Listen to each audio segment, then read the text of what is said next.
Roundtable 2.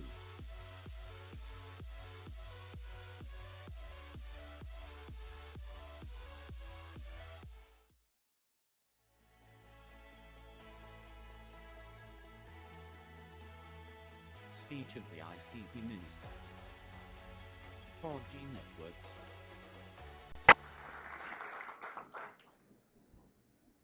Merci pour cette invitation. Je ne suis pas sûr que ce soit...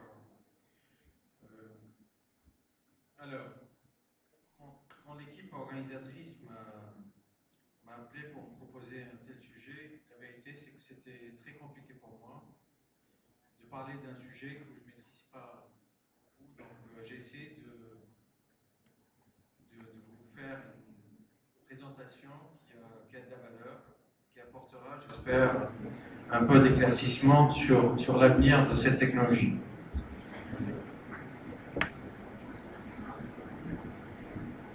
Alors, le background.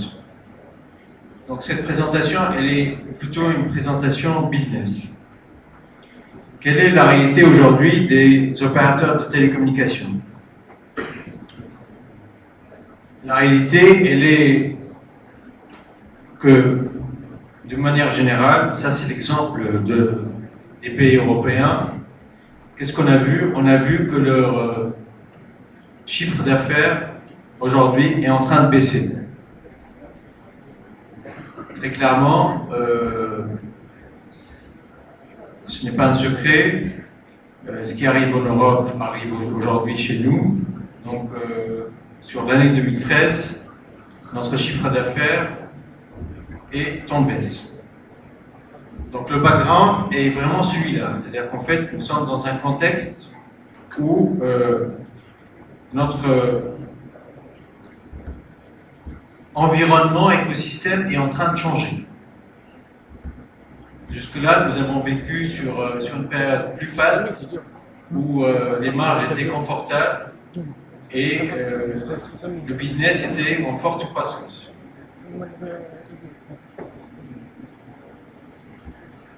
Alors, dans cette dynamique nouvelle, qu'est-ce qu'on constate? On constate que, globalement, si on regarde de plus près, l'activité mobile, ce qu'elle génère en termes de revenus, est en baisse. Donc, en fait, tout ce qui est mobile pur est en baisse. Le fixe, lui, on ne peut pas dire qu'il se porte mieux, il est aussi en baisse. La seule activité qui, je dirais, tire un peu son épingle du jeu, c'est un peu le contenu.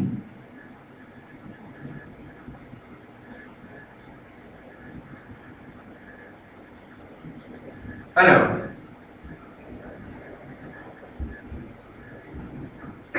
quelle est la vision des principaux acteurs sur ce marché? La vision est la suivante. Quand on regarde, globalement, on pose la question aux décideurs du secteur, on leur dit, voilà, comment vous prévoyez l'avenir? 66% ont une vision plutôt négative. C'est beaucoup. Alors après, quand on leur dit quels sont les éléments qui pourraient apporter, je dirais, de la croissance dans les années à venir. Alors, un petit clin d'œil à mon ami Ad, je ne sais pas s'il est toujours là. Le New Mobile Services arrive en deuxième position. Mais surtout, heureusement pour nous, le Mobile Data et le LTE arrivent en première position des promesses de croissance future.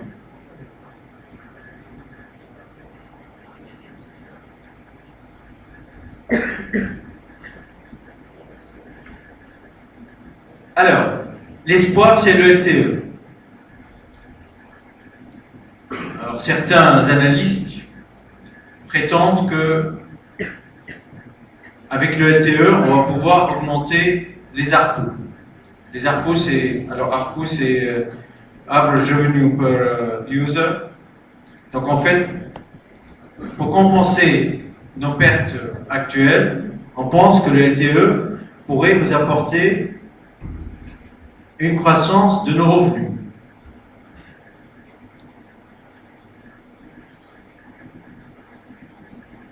Alors, en disant ça, qu'est-ce qu'on dit?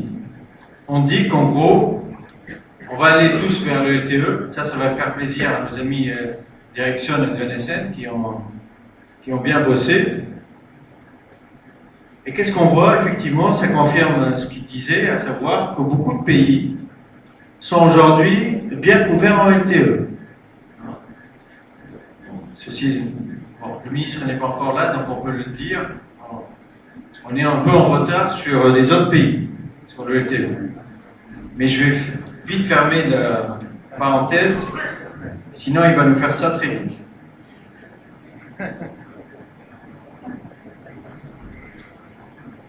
Alors, la 4G.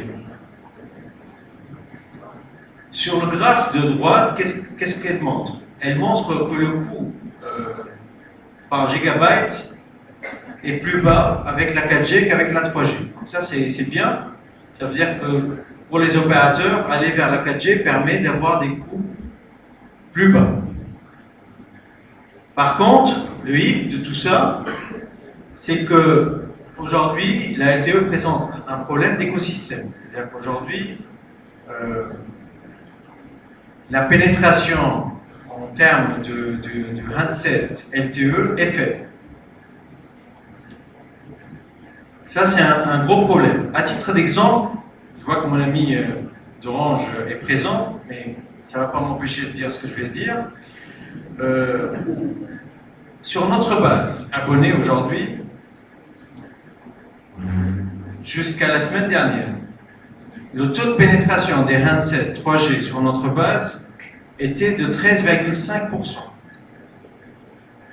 Et le taux de pénétration des handsets ou des smartphones était de 9,7%. Alors vous imaginez le fossé abyssal qui aujourd'hui nous sépare des pays où on parle même plus de 3G, on parle de LTE. Pour vous donner un chiffre quand même qui marque, aujourd'hui le taux de pénétration des smartphones dans un pays comme les Émirats est de 92%. Un pays conservateur comme la France a un taux de pénétration des smartphones de 60%. Donc, quand on dit LTE, c'est bien, mais si personne n'est capable d'utiliser la LTE, mettre en place une infrastructure réseau pour ça n'a pas beaucoup de sens. Alors, tout à l'heure, vous allez voir, mais on voit que certains pays sont déjà en avance sur ça.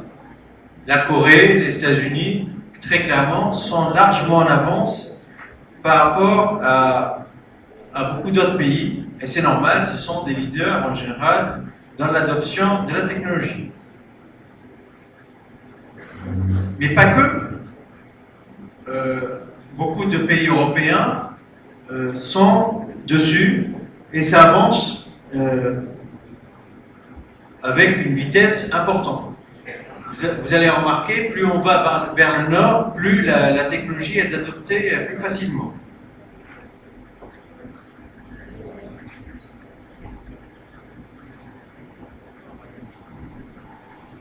Alors, des pays qui sont un peu plus proches de nous, l'Allemagne et la France, etc., aussi s'y mettent, mais ils ont encore un retard sur le reste des pays. Alors, très clairement, ça c'est un exemple concret. Aux États-Unis, il y a une vraie compétition sur le taux de couverture LTE. Ça c'est quand même quelque chose de très important. ce n'est plus qu'un effet marketing, mais je dirais il y a une vraie compétition sur le taux de couverture entre les différents opérateurs. Ça, c'est un point très important. Alors, évidemment, là, on pense que dans les années à venir, le taux de pénétration en LTE va augmenter très sensiblement. Je crois que ça a été dit.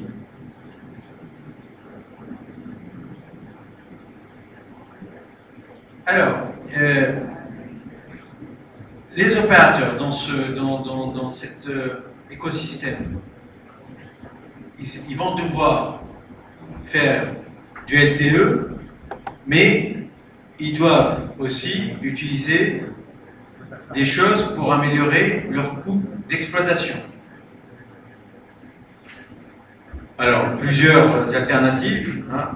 Ce n'est pas un secret, on étudie des alternatives comme le partage d'infrastructures réseau qui peuvent nous permettre de réduire nos OPEX et nos CAPEX.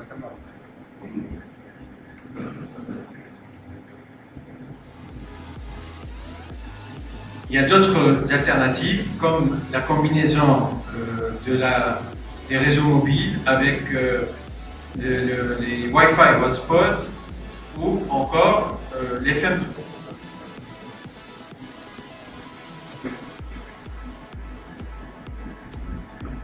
Sur les fréquences maintenant. Sur les fréquences, clairement, nous on fait beaucoup de résistance sur l'utilisation des fréquences. On pense que le développement du LTE pourrait se faire sur les fréquences 700-800. Ça nous paraît beaucoup plus adapté au pays, même si aujourd'hui la plupart des opérateurs ont lancé le LTE sur la bande 1800. C'est pratiquement le cas de toutes les filiales qui ont lancé LTE dans le groupe Ooredoo. C'est le cas du Qatar, de Oman et du Koweït.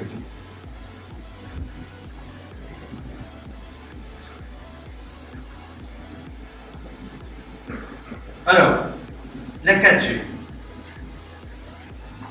Là aussi, les opérateurs s'inquiètent beaucoup pour leurs revenus et pour leurs marges. Alors, les exécutifs de l'industrie pensent à 41% que la LTE, la 4G, pourrait donner la possibilité à l'amélioration de leurs revenus. Bon, ça c'est quand même quelque chose qui est futuriste, mais je dirais c'est une possibilité qui peut arriver. Même si vous voyez que beaucoup d'opérateurs aujourd'hui dans le monde sont en train d'offrir la 4G au prix de la 3G. Il n'y a pas de différenciation réellement sur les prix.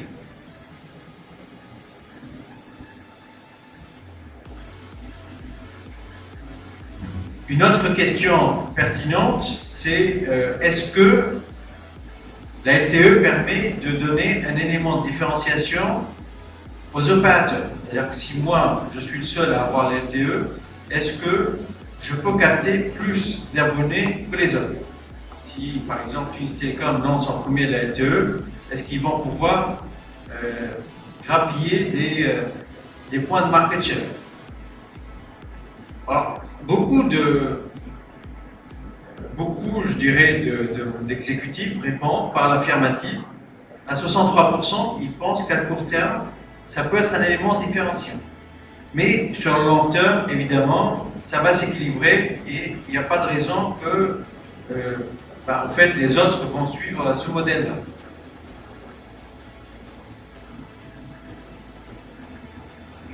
Alors, quels sont les leviers pour nous pour rentabiliser cet investissement sur le LTE?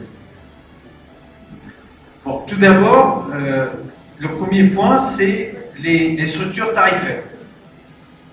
En fait, dans notre industrie, on se dirige tout doucement, mais sûrement, vers un changement de de business model. Alors, c'est quoi ce changement de business model? Comme vous le savez, avec l'arrivée des smartphones et des packages data, pratiquement tous ceux qui ont un peu un sens de technologie commencent à utiliser comme des applications comme Viber, WhatsApp, etc. Et donc, dans beaucoup de pays aujourd'hui, beaucoup d'opérateurs sont en train de changer radicalement la manière avec laquelle ils sont en train de pricer leurs offres. Exemple, aux États-Unis, aujourd'hui, on offre tout ce qui est voix et SMS gratuitement, moyennant une monétisation plus importante des packages data. Donc, c'est fini le modèle illimité sur le mobile data, mais des packages confortables de data moyennant un forfait un peu plus élevé que la normale. Donc ça, c'est quelque chose qui pourrait aider, mais à court terme, ça va obliger les opérateurs à revoir complètement leur logique de tarification. Autre élément, autre levier de croissance avec la LTE, c'est les nouveaux services. Donc ça, c'est quelque chose qui est très important. Mais là aussi, on n'est pas seul. On n'est pas seul parce que aujourd'hui, beaucoup de players qui ne sont pas dans le domaine, qui sont en train de concurrencer. Ils n'ont pas payé ni licence, ni installé d'infrastructure, mais ils sont présents. Les Skype, les Viber, les WhatsApp, etc. Pas que. Donc eux, ils gagnent de l'argent sans dépenser un seul centime. Alors les opérateurs, ils ont plusieurs choix. Ou ils lancent leurs propres applications, ça c'est une possibilité, et certains sont en train de se lancer dessus, ou alors passer des accords commerciaux avec ces acteurs incontournables du marché mondial. Il faut savoir qu'aujourd'hui, le domaine de la data, c'est en fait un domaine où on ne parle plus de pays, on parle de planète. Tous les pays se regardent et ce qui marche aujourd'hui en Ukraine marche en Tunisie. Aucune raison, tout le monde utilise les mêmes applications et les mêmes pratiques. Donc, si demain un Tunisien découvre un nouveau service et qu'il marche, il va non seulement marcher en Tunisie, mais il va marcher dans le monde entier. Donc, si les jeunes sont suffisamment brillants pour le faire, ça va marcher partout.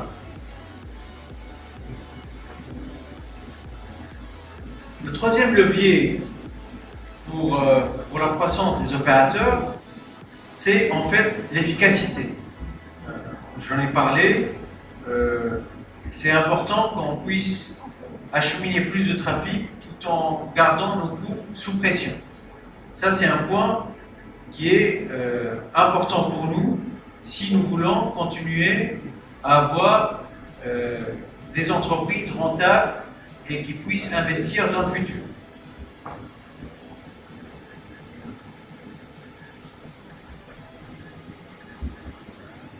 Autre chose, on doit réfléchir à, je dirais, une convergence totale de toutes les technologies. Je parlais du Wi-Fi offload, mais pas que. Aujourd'hui, tous les réseaux qui sont installés récemment,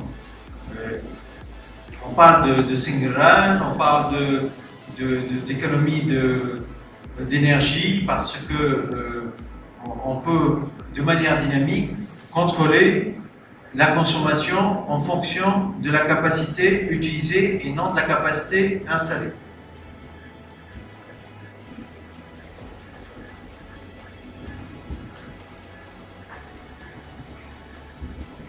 Alors pour finir, juste rappeler que la 4G peut être aussi déployée en commun. C'est-à-dire qu'en fait, à l'échelle d'un pays comme la Tunisie, Rien n'empêche aujourd'hui à ce que les 3 opérateurs se mettent ensemble pour faire la 4G ensemble. Ça nous permet de couvrir plus de territoire et d'avoir des choses plus en commun.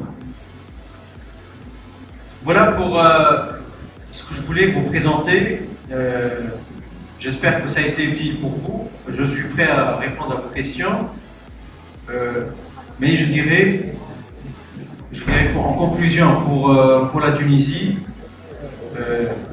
la LTE va venir parce que l'augmentation du débit va nous obliger tous à trouver d'autres moyens de véhiculer le trafic. On est un peu en retard sur les autres pays, mais c'est quelque chose qui va venir.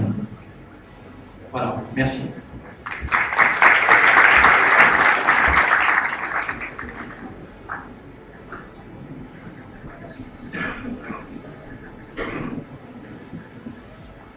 Merci, Monsieur Hall. Si vous avez des questions. Nous enchaînons alors avec M.